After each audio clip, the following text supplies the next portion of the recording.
Hey there, Matt here. Quick question for you.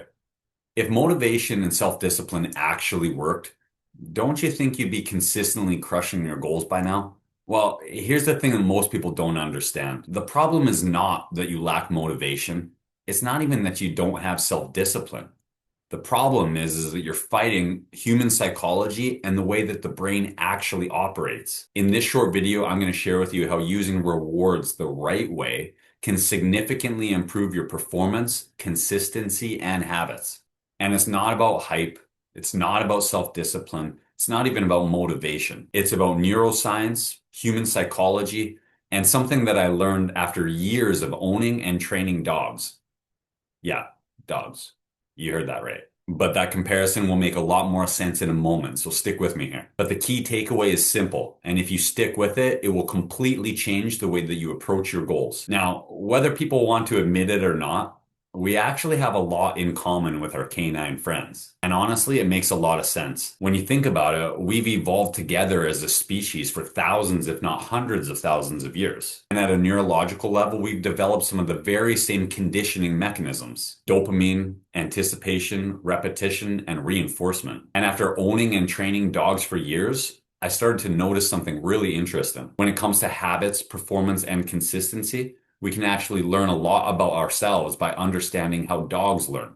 This actually applies to kids too. Dogs, just like kids, don't respond well to lectures or logic. They also don't respond to shame or punishment nearly as much as you think. So what actually works? They respond to positive reinforcement. And here's the key takeaway. What gets rewarded gets repeated. I'll say that again. What gets rewarded gets repeated. And when you do something that gets followed by a reward, your brain releases dopamine. And dopamine isn't the pleasure chemical like people think that it is. It's the molecule of more. And when your brain releases dopamine, it marks that task as something that's desirable and says, do this again, repeat this behavior. This is called positive reinforcement learning. It's one of the most fundamental ways that humans wire habits. And positive psychology supports this too. Behaviors that are followed by positive outcomes are far more likely to be repeated than those that are met with punishment or pressure. And that's exactly why white knuckling new habits rarely works long term. Your brain doesn't care how logical your goals are. It only cares about feedback. But not all rewards are created equal, and knowing the difference helps. First, there are rewards before the habit. These are anticipatory rewards, where you attach something enjoyable to the habit itself. An easy example could be only listening to your favorite podcast or audiobook while you're walking or working out. The reward comes before or during the action, which reduces the resistance and increases follow-through. The second is rewards that come after the action. This is classic conditioning and reinforcement. You do the behavior, then you reward yourself. For example, you do the workout and then you reward yourself with a delicious protein shake,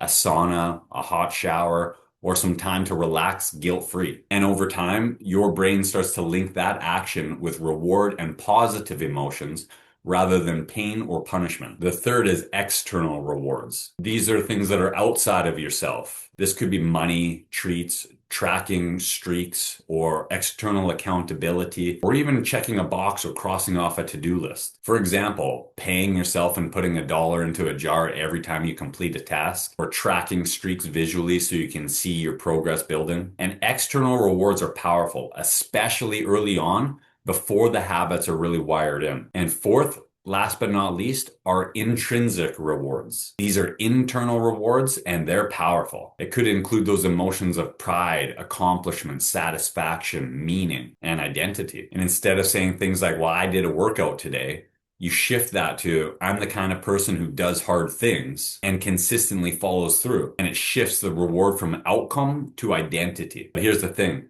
External rewards are great to help you start. Internal rewards are great to help you sustain. So if you're trying to build habits for yourself or your kids, this changes everything. So instead of asking yourself, why can I never stay consistent? Start asking yourself, what am I rewarding right now? Because whether you realize it or not, you're always rewarding and reinforcing something. Skipping workouts might be rewarded with relief. Procrastination might be rewarded with temporary comfort. And scrolling might be rewarded with stimulation and cheap dopamine. But the brain doesn't judge. It just repeats what gets rewarded. So here's the big takeaway.